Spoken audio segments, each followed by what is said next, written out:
ressources humaines, audit, conseil, assistance, développement. Et notre vision, c'est la logique de performance, d'innovation. Nous désirons être le leader national dans le domaine d'audit, conseil et d'assistance. Notre mission, c'est d'offrir aux clients des outils de performance dynamiques et innovants pour créer un environnement convivial. Aussi, aux parties prenantes, une énergie pour assurer un développement durable aux associés des catalyseurs d'innovation et d'efficience. Nos valeurs. Nous croyons que l'innovation génère l'estime de soi, que la confiance s'appuie sur la transparence et l'honnêteté, que la performance génère l'épanouissement, que la diversité des genres crée la synergie. Alors, notre finalité, c'est d'avoir tout le monde heureux et satisfait. Alors, notre sujet, le recrutement, c'est la responsabilité de qui? De la société ou bien du candidat. Alors, l'objectif clé de l'embauche, on a 3 clés. Inciter et soutenir les personnes compétentes à poser leur candidature pour un poste donné. Augmenter le bassin de connaissances et d'habilités pour l'ajout de nouvelles ressources compétentes. Augmenter la capacité de l'entreprise de répondre à la demande des clients. Les objectifs de l'offre et de la demande lors de l'entretien. Pour le recruteur, évaluer ses compétences acquises du candidat par rapport aux compétences requises du poste, capacité de travail et d'adaptation. Vérifier l'adéquation entre capacité de travail du candidat et la culture de l'entreprise. Pour le candidat, c'est vérifier que le poste corresponde bien à celui de l'annonce et à son profil. Vérifier que le poste correspond bien à celui qu'il désire. Concrètement, se projeter dans le poste avec les avantages et les contraintes. Les enjeux de recrutement et de l'entretien. Les ressources humaines, c'est le capital le plus important. C'est aussi le plus complexe à gérer. Cela demande beaucoup d'organisation et d'habilité. La société doit assurer la mobilisation du personnel. Dans la nouvelle économie fondée sur le savoir-faire et savoir-être, par leurs compétences, leur créativité et leur initiative. Il faut d'abord les attirer, les mobiliser aux objectifs de la société.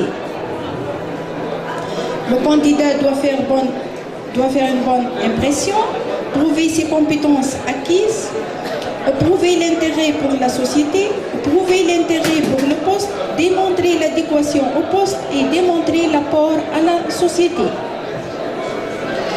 Il y a 4 phases. L'approche méthodologique, on a l'identification des besoins de recrutement, on a recherche et présélection, l'entretien de sélection et décision, et puis on a l'intégration. On commence par la première phase.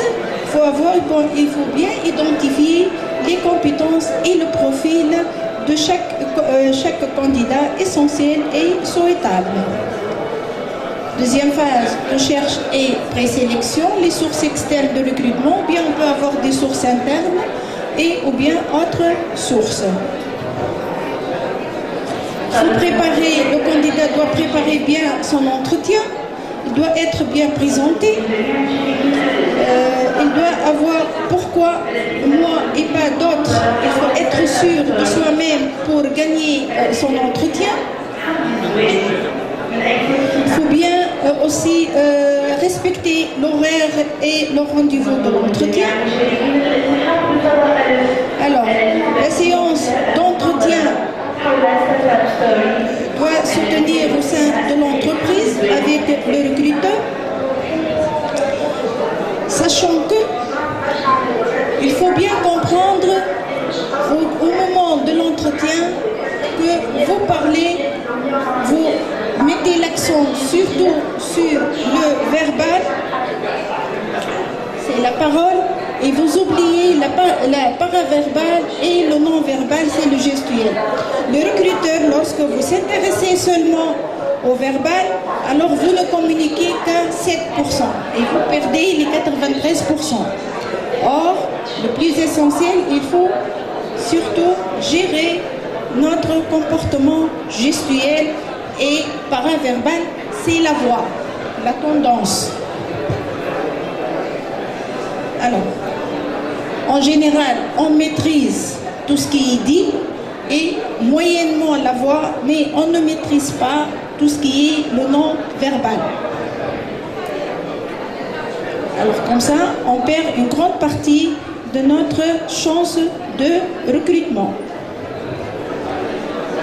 Alors aussi, on sait, la personne, c'est l'apparence, c'est ce qui est visible, c'est 10%, et ce qui est invisible, ce sont les 90%. Ce que le candidat doit prouver et montrer au recruteur. À chaque comportement bizarre, il y a une raison. À nous de la retrouver, de le rectifier, notre comportement. Ainsi, un geste peut animer votre discours et signifier un sentiment, une action ou une expression de manière consciente, intentionnelle ou totalement à l'issue de son auteur. Certains gestes peuvent parasiter ou désharmoniser votre discours et donc perturber chez votre interlocuteur, qui est le recruteur, la compréhension, l'attention et l'assimilation de votre discours. Gardez l'avantage, terminer sur une bonne réponse. Si le jury vous pose une question difficile, c'est qu'il pense que vous êtes capable d'y répondre. Alors, il faut avoir la confiance en soi-même. Les 10 caractéristiques d'une bonne réponse: répondre à la question de façon satisfaisante, être positif, s'exprimer en termes clairs, être précis, être concis, souple. L'idée principale est présenter la première, donner que l'information nécessaire, éviter à répéter les mots tendancieux que l'interlocuteur peut employer. Profiter de l'opportunité pour énoncer de nouveau votre point de vue. Éviter d'être hostile, contradictoire, évasif, incertain ou défensif. L'entretien d'embauche, il faut savoir s'asseoir sur la table d'entretien. Il ne faut jamais faire ces gestes. Il ne faut jamais laisser vos mains sur la table du recruteur ou bien être les pieds comme déjà présenté. C'est un exemple. L'entretien de recruteur, comment être en bonne posture. Alors, je vais vous montrer quelques postures où il ne faut pas les faire et les éviter, et comment on doit s'asseoir devant un recruteur.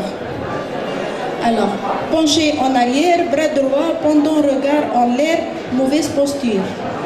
Alors là, vous êtes monsieur le directeur et non le candidat. Comme ça, vous voulez s'enfuir. Assis sur le bout de la chaise, tête baissée vers la table, mauvaise posture, mal à l'aise, vous êtes prêt à quitter l'entretien. Samahni kharrawah. Troisième position. Alors, accoudé sur la table, la tête reposant sur la main, on ne fait pas comme ça, mauvaise posture, mais qu'est-ce que je fais là? Aussi, on a d'autres postures. Assis, bras croisés, remuant les pieds, bascule les pieds, mauvaise posture, attitude défensive, vous vous débattez pour survivre. Bon. Assis sur le bout de la chaise, tête baissée, bras croisés, jambes croisées, aussi mauvaise posture, vous n'êtes pas réceptif. Et enfin, là, assis sur une fesse légèrement de côté, le coude droit sur le dos de la chaise, jambes croisées, mauvaise posture, une posture de rigolo. Alors, comment on va s'asseoir? Voilà la bonne posture. Dos presque vertical, on va là, c'est presque vertical. Tête redressée, regard droit, main posée sur la table sans être statistique, bonne posture. Juste, on laisse jusqu'aux les poignets, les bras, on laisse sur la table jusqu'aux poignets. êtes sûr, vous êtes monsieur le candidat ou mademoiselle le candidat ou madame, et vous avez une grande chance d'être recruté en parallèle si on maîtrise nos gestes. Les types de tests, on aura des tests. On a 3 types de grandes lignes. Ce sont une personnalité de simulation et d'intelligence. Juste, je vais vous montrer quelques tests d'intelligence très faciles pour juste comprendre quels sont les tests. On peut jouer si vous voulez pour les gens qui veulent jouer. Alors, comment on peut compléter les lettres?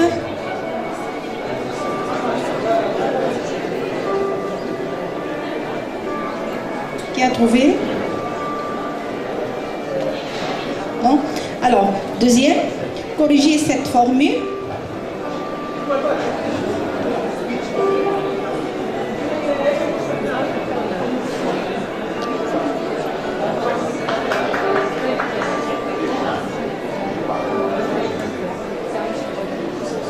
On ajoute un seul trait.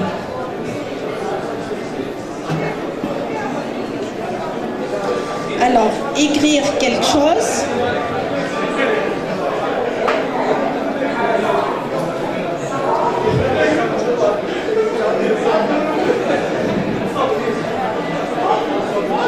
Encore, personne qui n'a trouvé.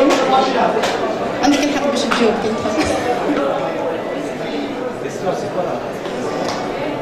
Question, alors ça y est, c'est en passé. Dessiner un rectangle avec 3 traits. La question est tout belle faute. Ce sont des exemples très simples d'intelligence. Vous pouvez les rencontrer au moment d'une séance et même d'autres tests d'intelligence, à part les intelligences, on a dit, de personnalité et de simulation. Alors, je vous donne la correction, c'est lundi, mardi, jeudi, vendredi, samedi, dimanche. 545 plus 5, c'est 550. Ça, vous voyez, c'est simple. Quelque chose, on écrit quelque chose, c'est quelque chose. Et voilà, 3 traits pour avoir un rectangle, ou bien un carré. Alors, puis, après l'entretien, on va classer les candidats présentés pour un poste par ordre de priorité et selon le profil du poste. Et puis, enfin, sans oublier l'intégration du candidat au sein du poste. Parce que si on met quelqu'un au sein de l'entreprise sans le représenter au personnel, sans savoir les autres, il va être inconnu. Et on dit, شكون هيك دخل جديد؟ شو اسمه؟ عرفتوا شي؟ ايش ماشي يعمل؟ لا، يلزمنا نوريوه للعباد ونقولوا له سي مدام ولا مسيو ولا مادموزيل فلان فلان qui va être responsable ou bien ouvrier ou bien chef d'équipe avec nous au sein de l'entreprise. Il va être chargé de ça et ça et ça. Vous êtes sensible au développement durable et à la protection de l'environnement, alors joignez-nous. C'est alors pour être en travail ensemble avec l'équipe. Pourquoi éviter le turn pourquoi on intègre pour éviter le turnover, pour valider l'embauche en situation réelle, permettre aux nouveaux recrutés de trouver sa place. Comment? L'accueil, le tutorat, la planification de la prise de poste, validation des compétences. Et là, يلزمنا نعتنيو بالنوفو ركريتي كما نعتنيو بالبلانت في جردتنا. Résumé du processus de recrutement, c'est un plan de recrutement, l'identification des besoins, rechercher les sélections, et puis l'entretien et la sélection et la décision, et puis l'intégration, bien sûr sans oublier d'établir un contrat de travail. Alors, nouvelle vision, pour profiter pleinement des ressources humaines, la société doit changer sa vision à l'égard de son personnel et les considère comme une ressource qui crée une valeur et non pas une charge contre un travail. Cette vision du partenaire crée de la valeur, rend la satisfaction du personnel comme un impératif de partenariat durable et efficace qui permet l'amélioration de la productivité de l'entreprise. Merci pour votre attention. L'entretien. Le processus pour la séance d'entretien, il y a les ressources humaines, il y a le chef hiérarchique. Il faut obligatoirement impliquer le chef hiérarchique parce que le choix. Le directeur, c'est le chef du chef hiérarchique, et aussi une personne qui représente la direction générale. C'est un minimum. On peut avoir d'autres personnes, mais c'est un minimum pour avoir la bonne personne au bon poste et avec le bon profil.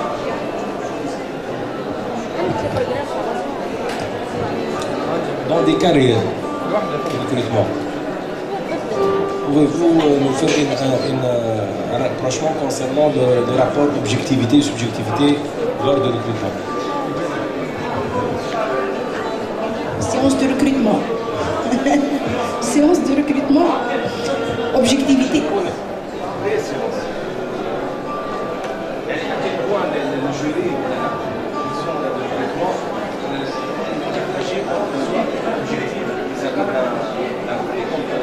Les compétences. بالنسبة لي ننفي la différence.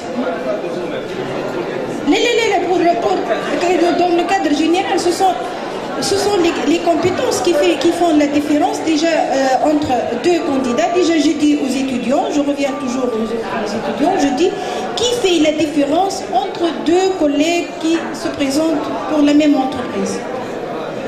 C'est la manière de se présenter, la manière d'écrire la demande et surtout la lettre de motivation. Quel sera votre apport? Comment vous pouvez exploiter vos connaissances au profit de l'entreprise?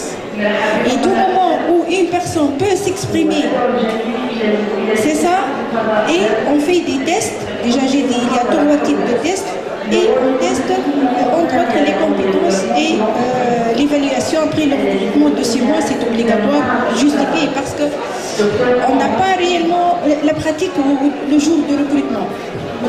Mais il reste les 3 mois, 6 mois, 3 mois, ça dépend de la classe de candidat, et on essaie de valider, mais surtout l'évaluation des compétences.